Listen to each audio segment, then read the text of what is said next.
जो saffron terror था, to be precise, कैसे फ्लोट होने लगा? क्या आपको लगता है टेररिस्ट सिर्फ एक ही जाति से होते हैं?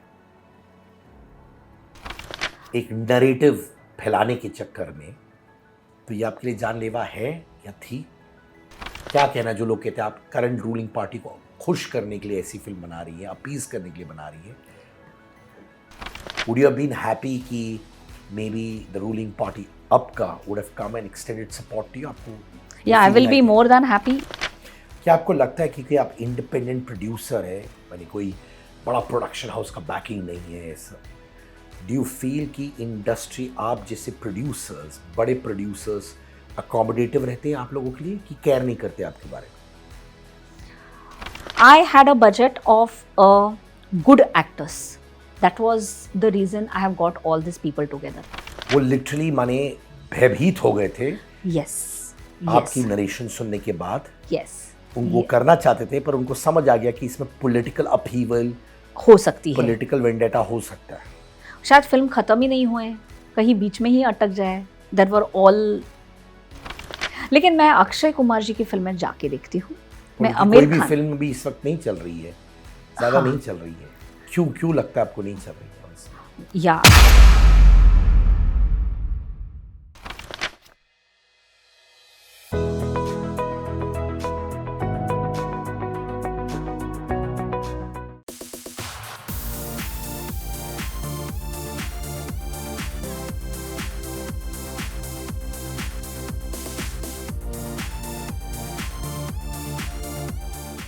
Match fixing based on the Malegaon blast. कुछ लोग कहते हैं कि ये one of the most hard hitting situations India में हुआ है। एंड पल्लवी गुर्जर जी जो प्रोड्यूसर है of match fixing, ma'am, is this gonna be one of the most hard hitting films of 2025 आपके अनुसार?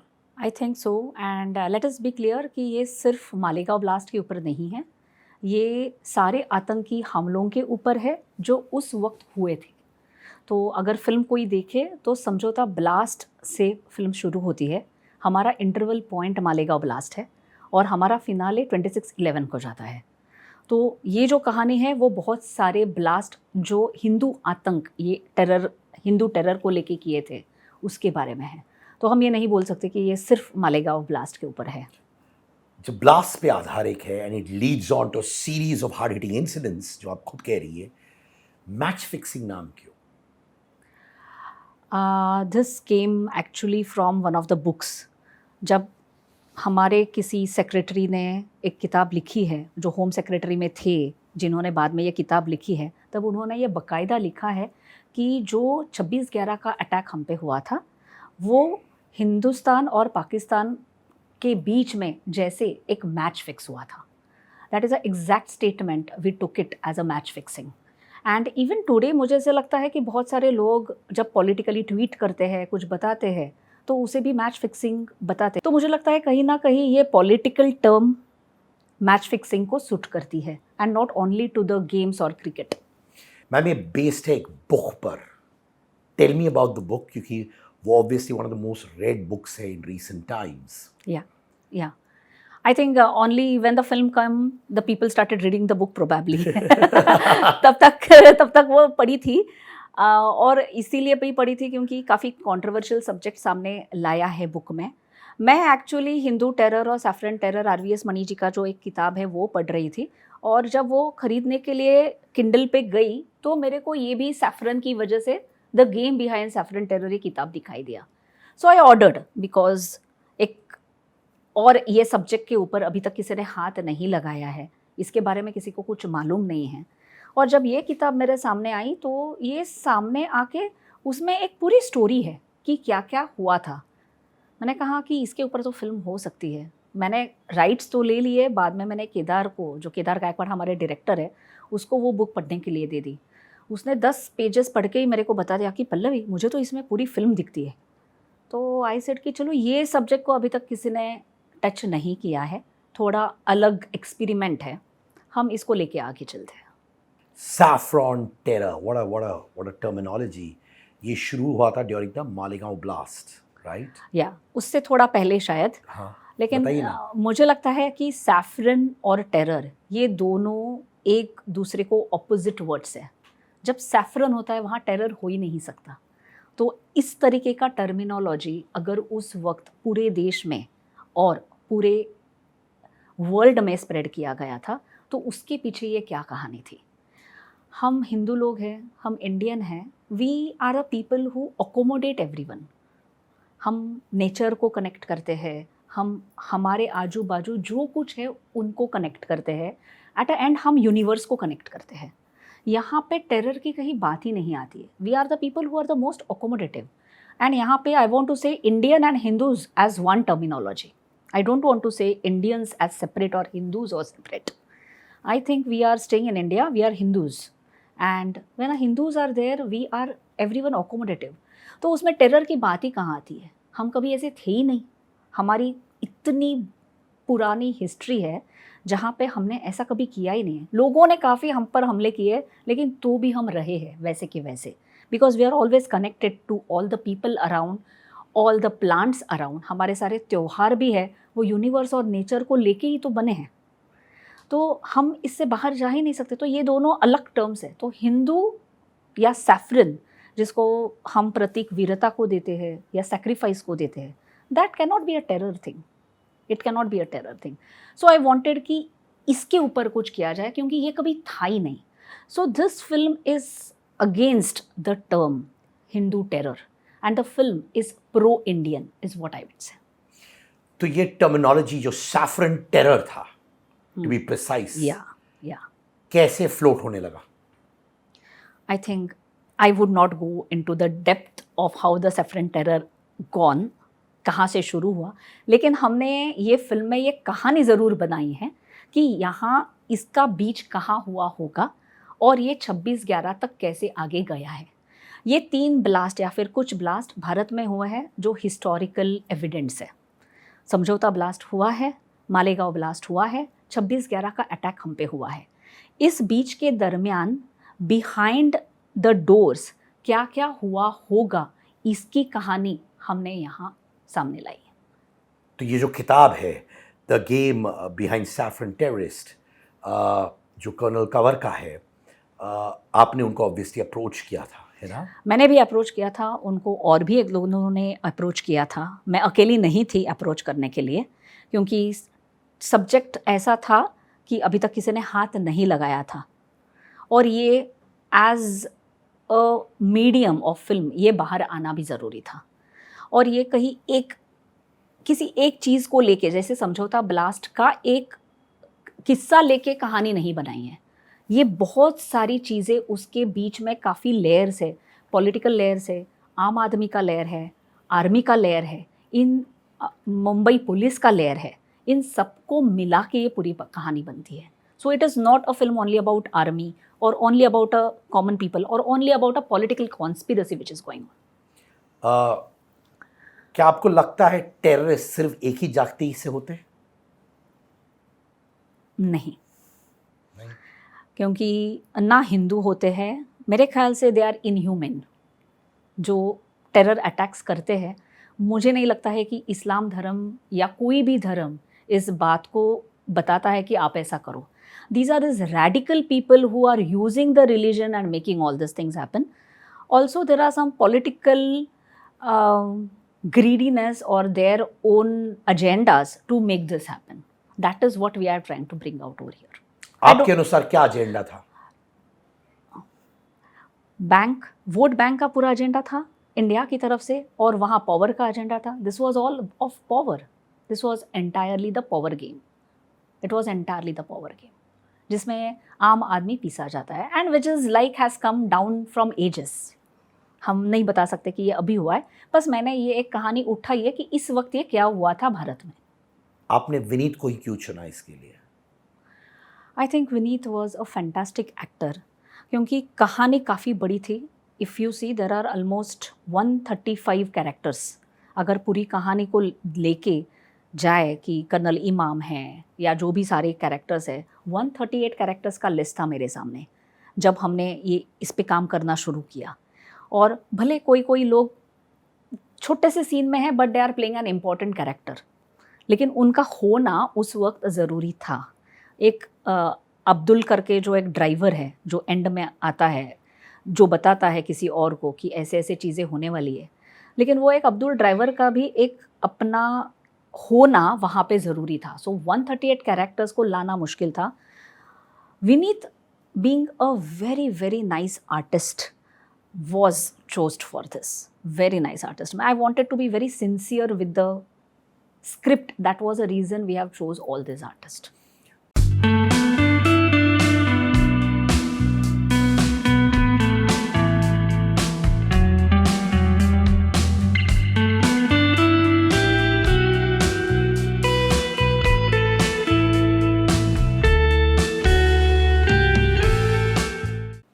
पल्लवी जी, वेरी ऑनेस्टली आप बताइए मुझे प्लीज़, बहुत सारे थियोरीज थे to the series of blast till 2611 जो आपने कहा था, क्या क्या थियोरीज थे जो आपने एड्रेस किया है? I think we have addressed only one conspiracy theory which we thought can go good on a film level. कि पाकिस्तान में क्या क्या हुआ होगा, मुशर्रफ जी को ऐसा क्यों लगता होगा कि हमें ऐसा करना है, और ये सारी चीज़ें क्यों हुई होगी, that is just what we visualized and have put down on the screen. ऐसा ही हुआ होगा ऐसा मैं बोल नहीं रही हूँ, लेकिन एक कहानी की तरफ से हम इसको देखें तो कुछ चीज़ें हुई है और हमने उनको उस कहानी में डालने की कोशिश की है। अभी क्यों इस अविनाश पटवर्धन को ही चुना गया है, क्यों और किसी को नहीं चुना गया है, इसको ही क्यों इसमें डाला गया है, तो उसकी भी एक अपनी कहानी हमने बनाई है कि वो अंडरकवर रहा करता था, स्पाई था, और तब बहुत सारी उनके जो एजेंडाज थे उसकी वजह से वो नहीं फुलफिल कर पाए, इसीलिए they targeted Avinash Patwardhan. So those are the some story line to make it interesting we have got it over here is what I can see. क्या ये मूवी आपके लिए जानलेवा हो सकती है? क्योंकि आपने बहुत बहुत ही सेंसिटिव टॉपिक पे फिल्म बनाई है जिसमें थियोरीज है ऑफ टू गवर्नमेंट्स, एक नरेटिव फैलाने के चक्कर में, तो ये आपके लिए जानलेवा है या थी? मुझे नहीं लगता है कि भारत में आज यहाँ रह के ये जानलेवा मेरे ऊपर हो सकती है. हाँ, शायद लोगों ने कोशिश की है मेरे ऊपर केस डाल के, या सेंसर बोर्ड में भी थोड़ा क्वेश्चन था कि इस फिल्म को सेंसर कैसे कराया जाए, इतना सेंसिटिव टॉपिक को जब हाथ लगाते हैं. लेकिन फिल्म कोई देखता है तो इसमें ऐसा कहीं था ही नहीं कि इसमें हम नहीं क्या बोले, ऐसा क्या है कि नहीं है. उस वक्त भी मैंने उनको वही बोला था कि I have a right to expression, this is my right to expression, I can do this, I want to put this story forward, I can do it. ये मूवी को स्टॉल किया गया था, है ना? यस, रिलीज, यानी कि release से पहले रोका गया था उसको. रिलीज़ के पहले रोका गया था. 17 नवंबर को हम पहले रिलीज़ करने वाले थे, लेकिन उसके ऊपर काफ़ी बैन्स आ गए, तो कोर्ट केसेस चली जो मैं जीती, और फिर से अभी 10 जनवरी को फिल्म रिलीज़ हुई है. तो ये बताइए कि ये कौन से इश्यूज़ पर ऑन द फिल्म जो आप पर इतनी सारी कोर्ट केसेस लगी, where you had to stall a film for literally?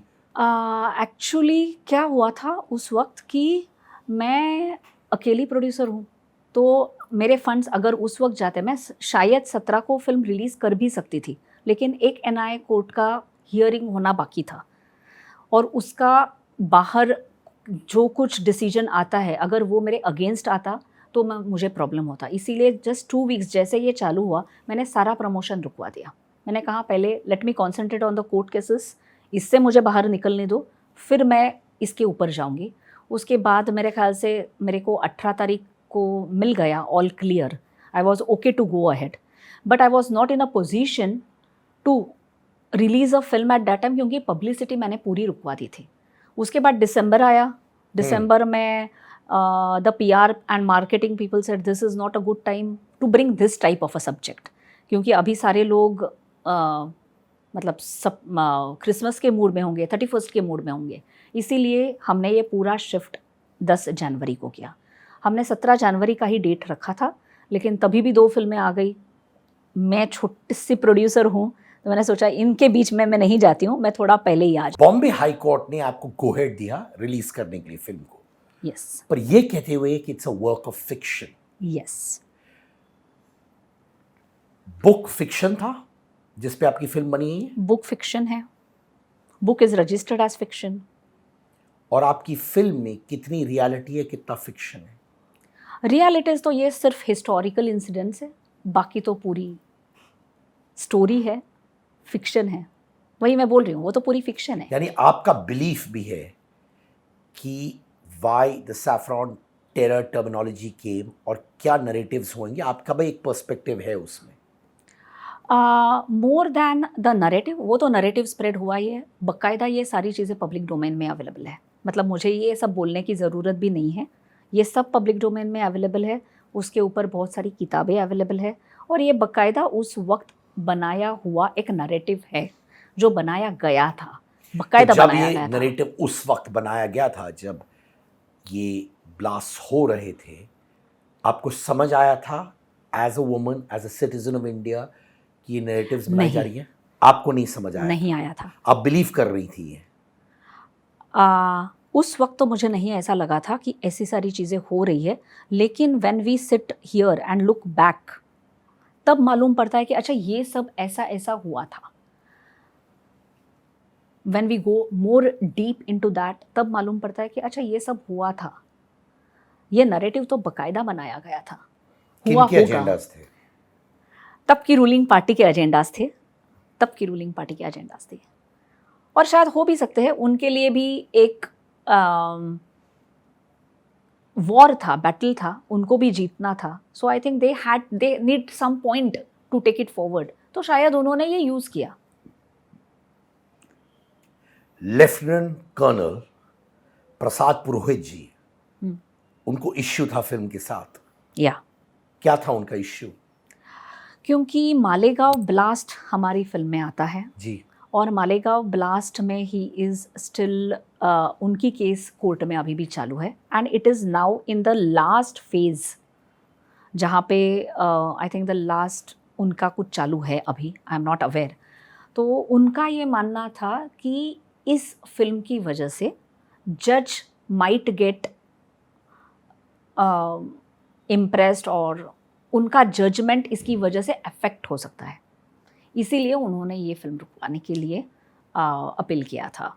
मतलब he went for a appeal for stop this thing because it might affect the judicial system और the judgement of the justice, so he stopped it. Pallavi ji, political pressure आपने face किया है? No. Because एक party, जैसे एक theory भी है कि you are trying to appease the current ruling party with a film like this, आपने सुना है उसके बारे में? या क्या कहना है जो लोग कहते हैं आप करंट रूलिंग पार्टी को खुश करने के लिए ऐसी फिल्म बना रही है, अपीज करने के लिए बना रही है? मुझे नहीं लगता है उनको अपीज करने के लिए इतना टेरर वाला सब्जेक्ट लेना ज़रूरी था मेरे लिए। Being an Indian, I just thought ये सब्जेक्ट अभी तक कहीं बाहर नहीं आया, इसीलिए मैं करूं। उनको प्लीज़ करके मैं क्या ही करूं? They have to do their job, I am doing my job.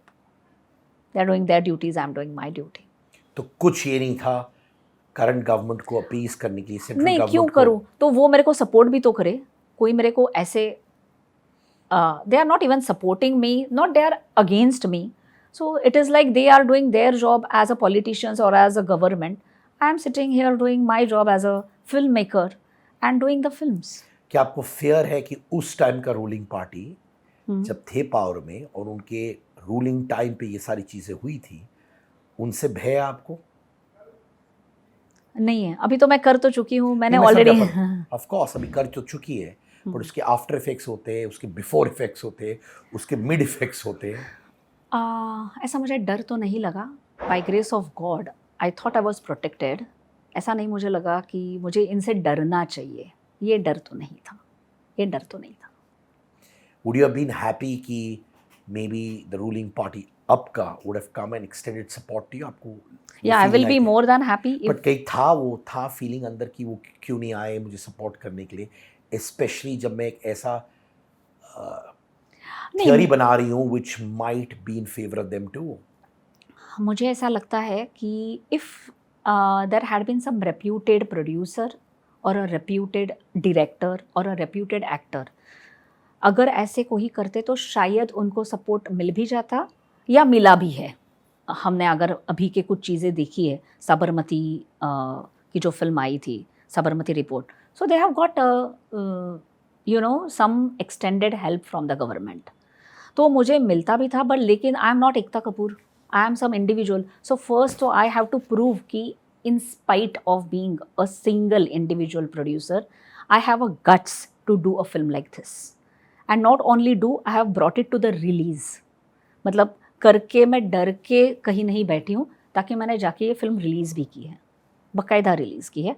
अच्छा खासा मैंने म्यूज़िक लॉन्च किया है, मैंने प्रीमियर शो किया है और फिर मैंने लॉन्च की है। सो मुझे ये डर नहीं है। वो अगर आके मेरे को थोड़ा एक्सटेंड करे, I will be happy, because I think this is a film that every Indian needs to see it. जब मेरा एनएसडी में ट्रेनिंग चालू हुआ था, जब हमारा पहला दिन था एनएसडी का, जब ट्रेनिंग चालू हुआ, तब हमें ये बताया गया था कि हम नाटक तो करने वाले हैं, ये नाटक एंटरटेनमेंट तो है, लेकिन उसकी भी दो चीज़ें होती है। कुछ चीज़ें हम इसीलिए बनाते हैं क्योंकि people want to say it, और कुछ चीज़ें हम बनाते हैं because people need to say it. This is a content which people need to say it, it is not a content which people want to say it. So I think this is what every Indian needs to say it.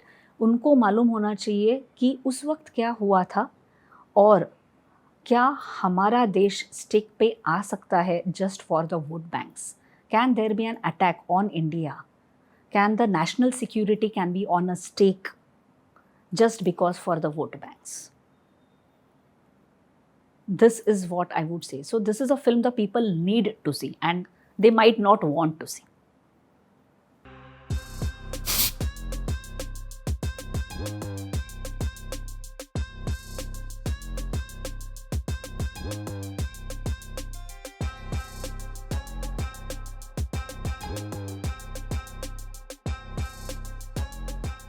क्या आपको लगता है कि कोई आप independent producer है, यानी कोई बड़ा प्रोडक्शन हाउस का बैकिंग नहीं है, डू यू फील कि इंडस्ट्री आप जैसे प्रोड्यूसर्स, बड़े प्रोड्यूसर्स अकोमोडेटिव रहते हैं आप लोगों के लिए, कि केयर नहीं करते आपके बारे में?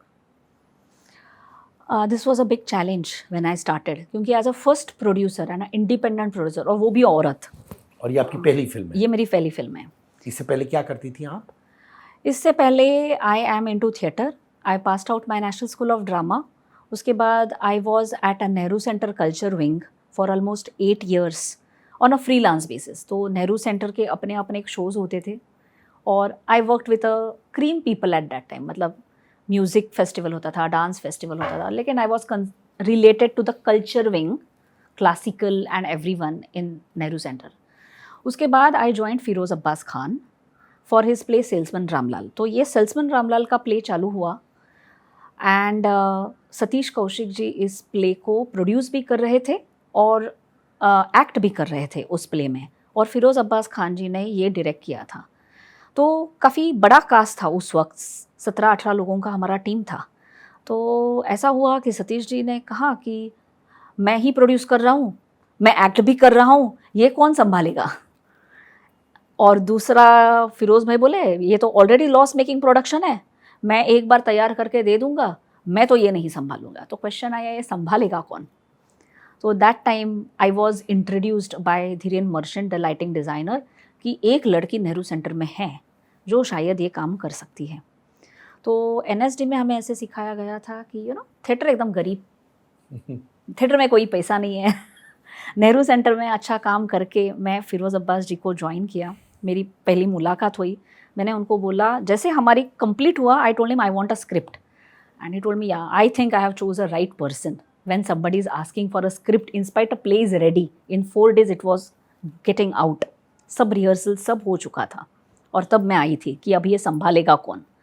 And it was a turning point कि ये गरीब थिएटर से मैं एकदम 5-star थिएटर में गई। मतलब हम फ्लाइट से ही जाते थे, वहाँ पे गाड़ी ही होती थी, हम 5 star में ही रहते थे। आई यूज़ टू टेल ऑर्गेनाइज़र ये मुझे चाहिए, और सब रेडी रहता था। सो यहाँ से मेरा थिएटर में, कमर्शियल थिएटर में मेरी एंट्री चालू हुई। उसके बाद I worked with Lillete Dubey, I worked with Anupam Kher, I worked with many other productions, I worked with Hema ji, Hema Malini ji के मैं सारे उनके जो बैलेज है थिएटर के, उनके सारे विजुअल इफ़ेक्ट्स करती हूँ, मतलब डिज़ाइन भी करती हूँ और ऑपरेट भी करती हूँ, मतलब for every show usually I am with her. So this is what I am being doing for so many years.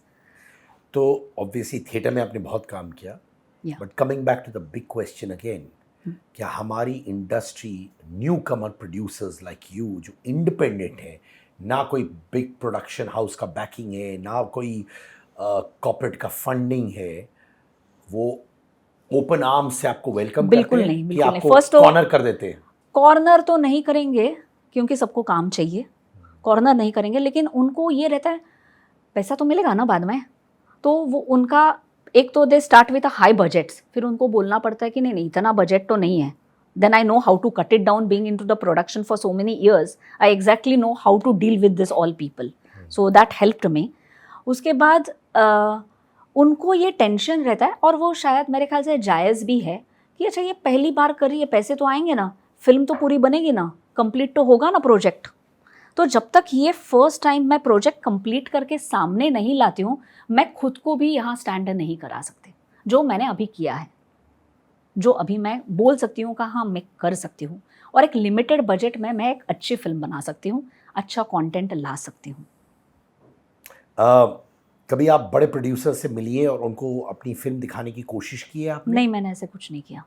बहुत से लोग करते हैं ना कि एक डायरेक्टर को दिखा देते हैं और उनका प्रेजेंटेड बाय आ जाता है। I did not do it. I just went on my own. I had, मेरे पीछे बहुत सारे वेलविशर्स थे, मनोज जोशी जी थे, उन्होंने जब मैंने उनको अप्रोच किया ये रोल के लिए, मुशर्रफ के रोल के लिए, उसके बाद उन्होंने मेरे को पूछा पहले फिल्म कंप्लीट होगी ना, मेरे को सब्जेक्ट तो बहुत अच्छा लगा है, लेकिन तुम्हारे पास प्रॉपर फंडिंग और पैसे हैं ना कि ये फिल्म तुम कंप्लीट करोगे? मैंने कहा हाँ ये हो जाएगा। उसके बाद ही just cooperated, Raj Arjun just cooperated.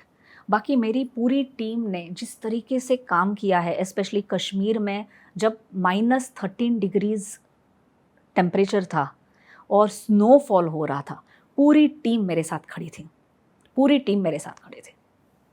They all, once they know कि I was a genuine person doing something genuine thing, they all have cooperated. क्या वो शॉकिंग चीज़ें हैं इस फिल्म में या उस किताब में जिसने खुद आपको शॉक किया? I really want to know those details that shock you. Yeah. There are actually many. मतलब when we started reading, हमें ऐसा लगा अच्छा ये भी हुआ था, ऐसा भी हो सकता था। हमें कभी यहाँ बैठ के हम कितने सेफ और सिक्योर है हमें मालूम ही नहीं पड़ता है कि लोग बाहर क्या क्या करते हैं और क्या क्या हो सकता है। एक कहानी थी जो हम फिल्म में नहीं लेके आए हैं, लेकिन जो मैं अभी शायद यहाँ बोल सकती हूँ, जो हम फिल्म में नहीं लेके आए क्योंकि बहुत बड़ी हो रही थी फिल्म और वो थोड़ा अलग लाइन हो रही थी उसकी। तो उस किताब में ये लिखा है कि जो होम मिनिस्ट्री थी उस वक्त, वो उनके कुछ डेलीगेट्स पाकिस्तान में गए थे ऑन 23rd और 24th of November, before the 26/11 का अटैक, और वो 26 तारीख को या 25 तारीख को वापस आने वाले थे। लेकिन उनको बोला गया कि यहाँ से दूर और एक कोई जगह है विच इज़ वेरी ब्यूटीफुल, हम वहाँ चलते हैं एज अ पिकनिक, जो उनके एजेंडा में नहीं था, और वो लोग वहाँ घूमने के लिए चले गए। पूरी होम मिनिस्ट्री का जो unit as a delegates India से पाकिस्तान गया था, वो घूमने के लिए वहाँ चले गए। उनको इस तरीके के जोन में रखा गया था जहाँ नेटवर्क नहीं था, और जब वो वहाँ पहुँचे, यहाँ पे 26/11 का अटैक हुआ है। ये जब बातें हम सुनते हैं, विच फील्स कि this was not done, this is not right for the nation. These were some shocking things which came along. जब एक film on such a sensitive topic, saffron terrors, बोलने ही में मुझे बहुत बुरा लगता है ऐसी ऐसी बातें, ऐसी टर्मिनोलॉजीज। कभी आप मेंटली शेकन हुई थी while making this film? Yeah, many times. It was really shaking. बहुत बहुत जगह, मतलब हमने मालेगांव ब्लास्ट जब किया, जब हमने एक्चुअल वहाँ पे शूट किया, तभी भी मुझे ऐसे लगा कि this is not right. Malegaon shoot होने के बाद हमें उसका एक ड्रोन शॉट चाहिए था, तो मैंने मेरे एक फ्रेंड इम्तियाज़ है उसको फ़ोन किया कि इम्तियाज़ मेरे को ना ड्रोन शॉट चाहिए मालेगांव का, वो मालेगांव का रहने वाला है, तो दोगे क्या? बोला हाँ दूंगा, लेकिन तुम्हें क्या चाहिए एग्जैक्ट? तो मैंने कहा वो जहाँ जो मस्जिद है, वो मस्जिद वाला जो रास्ता है वहाँ का मेरे को ड्रोन शॉट चाहिए। तो मुझे बोला हाँ लेकिन मस्जिद है, उसके बाजू में मंदिर भी है। And I was like what is happening, मतलब जहाँ मस्जिद है वहाँ मंदिर भी है, सब लोग एक साथ रहते हैं।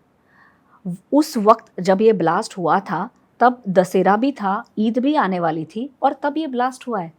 लोगों को यह सच्ची चाहिए था ये ब्लास्ट? क्यों करवाया गया था ये ब्लास्ट? किसी को नहीं चाहिए था। वहाँ मंदिर मस्जिद बाजू बाजू में है, सब लोग आपस में बहुत अच्छी तरीके से रह रहे हैं, किसी को कोई प्रॉब्लम नहीं है, इनको प्रॉब्लम है।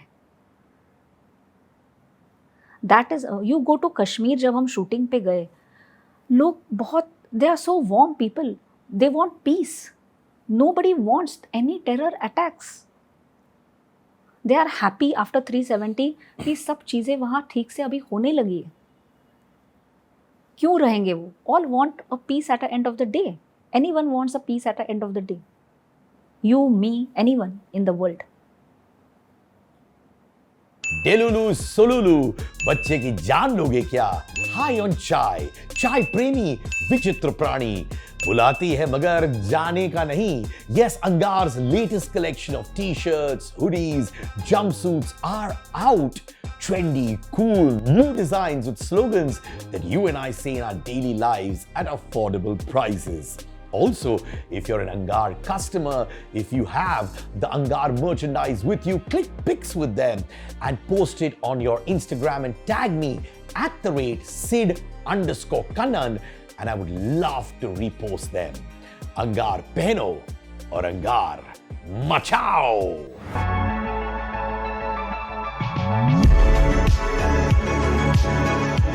Did it take you time to get out of this mental shake-up जो आपका हुआ था? बहुत से लोग ये कैरी भी करते हैं अपना घर। आई थिंक मैं अभी भी कैरी कर रही हूँ उस चीज़ को। Being into the film for so many time, I am still into that. मतलब मैं स्ट्रगल ही कर रही हूँ। मेरे को, मतलब एक तो मेरा सेंसर फिल्म बनाने का हुआ स्ट्रगल, वो भी ठीक था चलो, but all the team cooperated. उसके बाद सेंसर का एक स्ट्रगल था कि सेंसर मिलेगा नहीं मिलेगा, कैसे मिलेगा, वो स्ट्रगल से मैं बाहर नहीं आई। फिल्म लॉन्च कर रही हूँ तो सेंसर, ये सारे कोर्ट केसेस आ गए, तो वो स्ट्रगल अभी भी मुझे से लगता है कि still people are not trusting me. मतलब जब तक लोग जाके फिल्म नहीं देखेंगे तब तक किसी को मालूम ही नहीं पड़ेगा कि मैंने किया क्या है। मतलब मुझे लगता है सबसे बड़ा चैलेंज आज मेरा ये है कि पीपल जस्ट अंडर एस्टिमेट। अच्छा पल्लवी क्या कर सकती है, अच्छा ये कोई ऐसी ही थिएटर वाली लड़की है, वो कर ही क्या सकती है, लेकिन मैं एक ऐसे सेंसिटिव टॉपिक को सामने रख सकती हूँ। क्या बहुत से एक्टरों ने आपसे ना कहा इस फिल्म के लिए, बिकॉज इतना हार्ड हिटिंग स्ट्रॉन्ग सब्जेक्ट है? ऑल सपोर्टेड मी, सपोर्ट किया था आपको?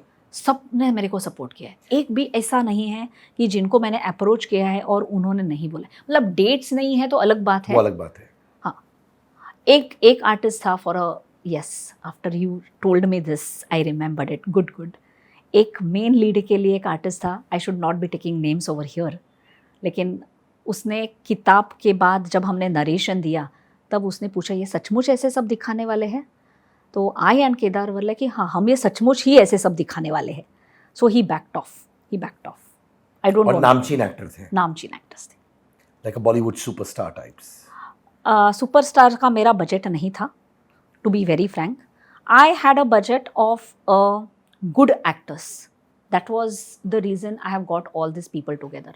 वो लिटरली माने भयभीत हो गए थे यस, आपकी नरेशन सुनने के बाद? यस, उनको करना चाहते थे पर उनको समझ आ गया कि इसमें पॉलिटिकल अपहीवल हो सकती है, पॉलिटिकल वेंडेटा हो सकता है। शायद फिल्म ख़त्म ही नहीं हुए, कहीं बीच में ही अटक जाए, देयर वर ऑल, हो सकता था ऐसा। लेकिन तब मैंने क्या किया था, पूरे टीम से NDA साइन करवाया था। जब तक फिल्म का शूटिंग ख़त्म नहीं होता है, इस विषय के बारे में बाहर कोई एक शब्द भी नहीं बोलेगा। अगर बोलते तो आपको किस बात का भय था? मुझे भय था कि ये शूटिंग रुक जाएगी, खत्म नहीं होगी, फिर ये टॉपिक मैं कभी सामने किसी के सामने रख ही नहीं पाऊंगी, मेरा प्रोडक्ट ही फिनिश नहीं होगा। जब आप कहते हैं रुक जाएगी, माने रुकवाई जाएगी, राइट, रुकवाई जाएगी, रुकवाई माने जाएगी। कोई आपको रोक देगा। करेक्ट। ये कोई कौन है Pallavi ji? It can be some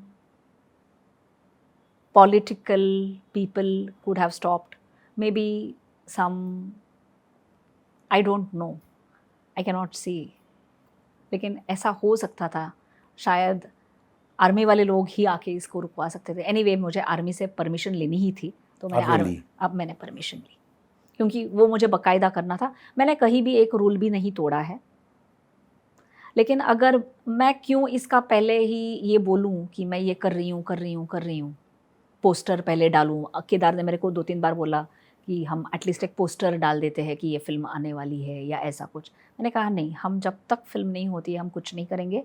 and जब UFO एज अ डिस्ट्रीब्यूटर सामने आए, उन्होंने ये फिल्म देखी, तभी भी उन्होंने यही कहा कि जब तक सेंसर नहीं होता है हम कुछ नहीं करेंगे। पल्लवी जी, बहुत से लोग जिन्होंने फिल्म नहीं देखी होगी अभी तक, या कुछ लोगों ने, और जो लोगों ने किताब भी नहीं पढ़ी होगी which this film is based on, उनको मुद्दे में 2 लाइन में आप समझाइए what you are trying to address. हम लोग ने सैफ्रॉन टेरर की बात की है, but I'd like you to explain कि क्या नैरेटिव्स फैलाने की कोशिश की जा रही थी उस वक्त, ताकि लोगों को समझ आए आप क्या कह रहे हैं एग्जैक्टली। मैं यही बोलूँगी, ये फिल्म बनाने का मेरा इंटेंशन क्या था। ठीक है। मेरा इंटेंशन यही था कि हमारा देश, being an Indian, nation first, and it has to be a agenda of every Indian in India. Nation first, इसकी सिक्योरिटी और इंटीग्रिटी को मैं कहीं पर कुछ भी नहीं होने दूंगी। इसी इंटेंशन से ये फिल्म बनाई है कि 26/11 का अटैक हम रोक सकते थे, और ये होने दिया है बिकॉज ऑफ सर्टन रीजंस। और ये होने के लिए ये एक गलत तरीके का नैरेटिव स्प्रेड किया गया था, इसके अगेंस्ट ये पूरी फिल्म है। और जब आपको पता चला कि ये 26/11 वाले अटैक्स रोके जा सकते थे after so many years down the line, You cry. you cry. You cry. You cried? Yes, because no one deserves that. And I think अभी भी कितने सारे लोग जब फिल्म देख के बाहर निकलते हैं, वो रो के ही बाहर निकलते हैं, तो जब आपको जेन्युइनली समझ आया कि ये 26/11 रुक सकता था, इतने लोग नहीं मारे जाते थे।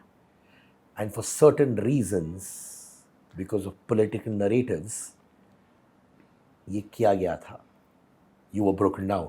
Yeah, absolutely. This was not done for my country.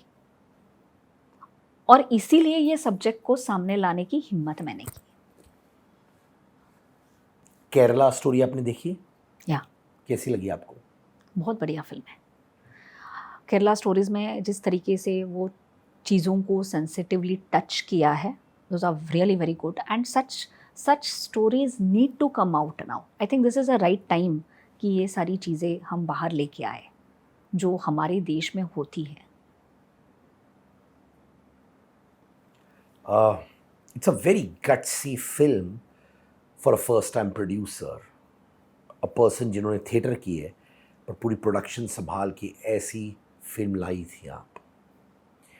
एक तो इंटेंट होगा कि मैं अपनी कंट्री से प्यार करती हूँ, यस, वही सबसे बड़ा मोटिव था। वही सबसे बड़ा मोटिव था, nation first was the motive. या फिर ये था कि मैं दिखाना चाहती हूँ कि देखो, एक independent film maker who also happens to be a woman can come out with daring subjects.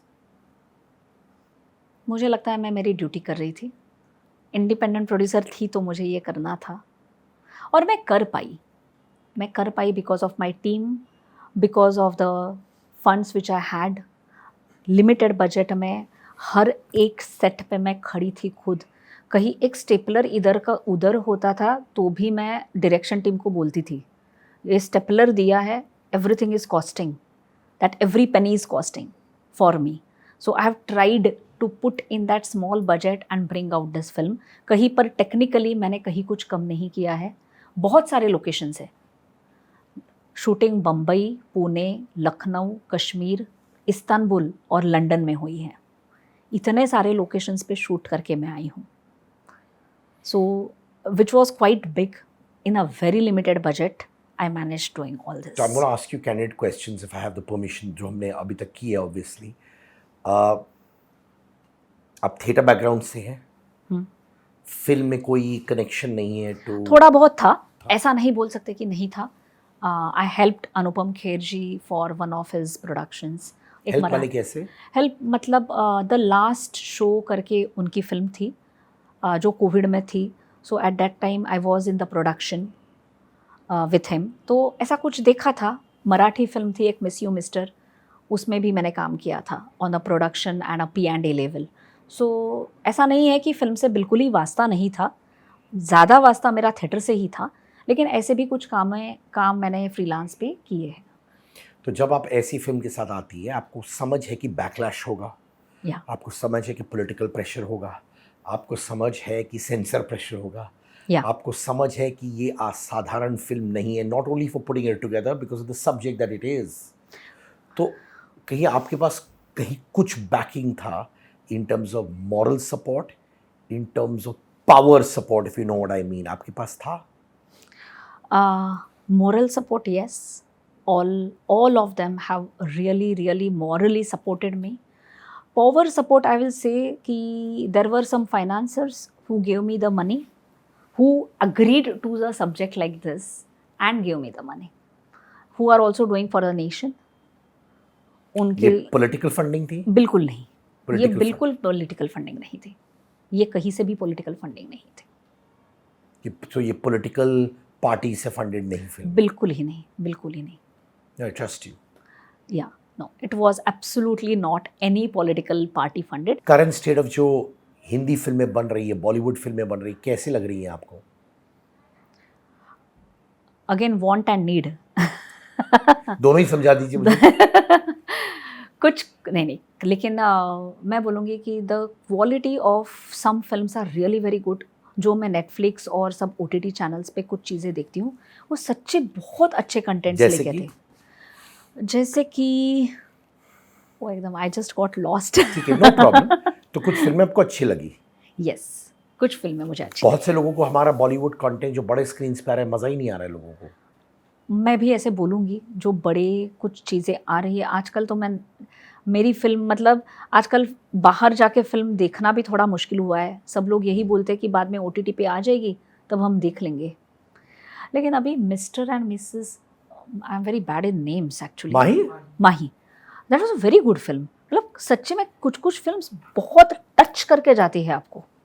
जब आप सलमान खान की फिल्म देखती हैं बड़े स्क्रीन पर, मैं सलमान खान की फिल्म देखने बड़े स्क्रीन पे नहीं जाती हूँ. क्यों मैं ऐसे? टीवी में ही देखती हूँ. घर पे ही देखती हूँ. लेकिन मैं अक्षय कुमार जी की फिल्में जाके देखती हूँ.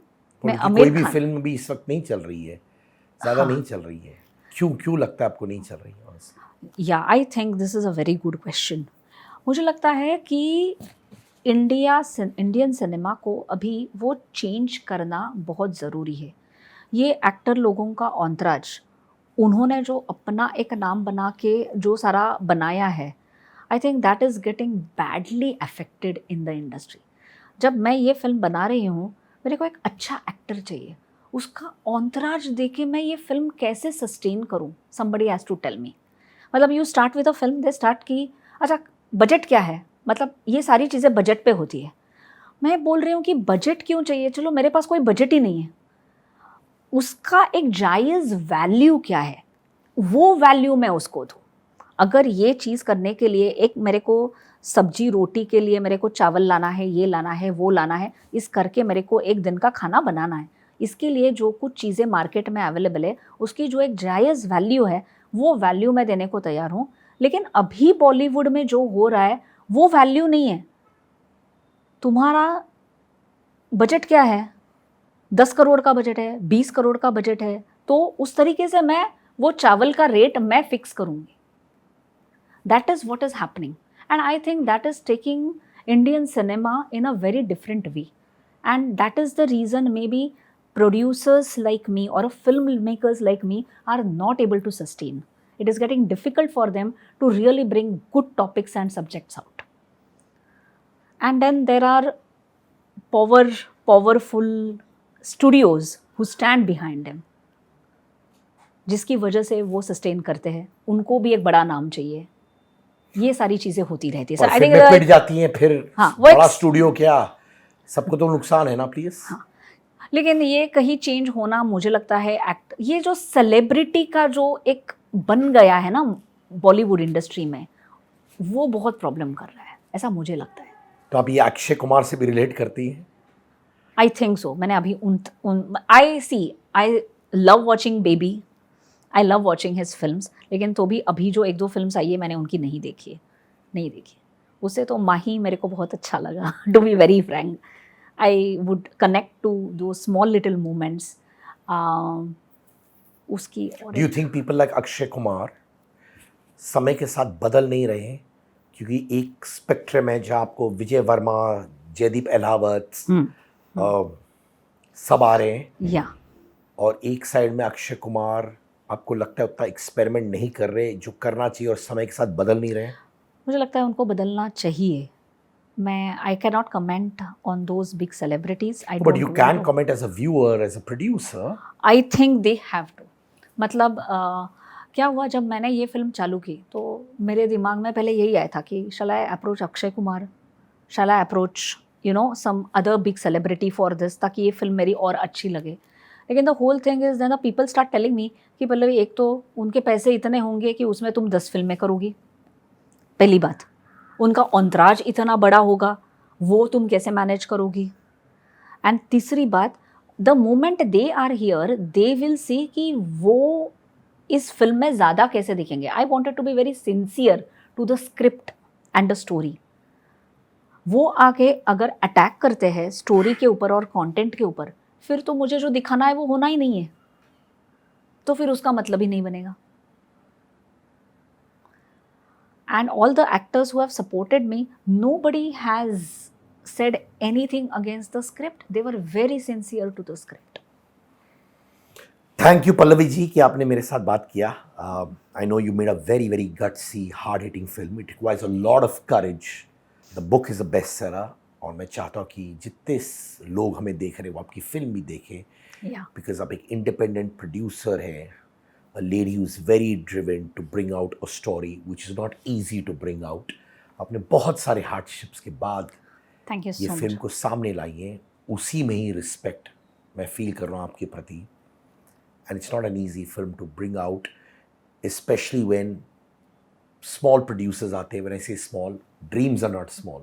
Yeah, dreams are not funds small. में, Yes. फंड्स में, और साथ में lot of people would have told you, मुझे यकीन है कि मत बनाओ इस सब्जेक्ट पे फिल्म, मत बनाओ, क्यों बना रही है, सब आता क्यों? होगा. हाँ, सब हुआ. मतलब सब. एक बार तो ऐसा भी हुआ कि लोगों ने मेरे को ये भी पूछा, अच्छा लेकिन तुम तो इसका कमर्शियल ही तो देख रही हो ना. मैंने कहा सर, ये मेरे पास अगर इतने पैसे होते तो अगर मैं इसका कमर्शियल एंगल देखती ज़्यादा, तो आप ही बताओ मैं ये सब्जेक्ट चूज़ करती क्या? शैल आई टेक दिस रिस्क? मैं वो पैसे अगर FD में भी रखूँ तो भी मेरे को ज़्यादा पैसे मिले. Is it not? Why should I be making this type of a film? This is a risk, and you need to support me for a subject which I have chosen. Thank you so much, Pallavi ji. And here's wishing you, your team, and your beliefs all the very best. Keep dreaming big. And जो भी हो, India के भले के लिए हो. Yes, nation first. Nation first, absolutely. Match fixing producer, Pallavi Gurjar. Thank you. Thank you.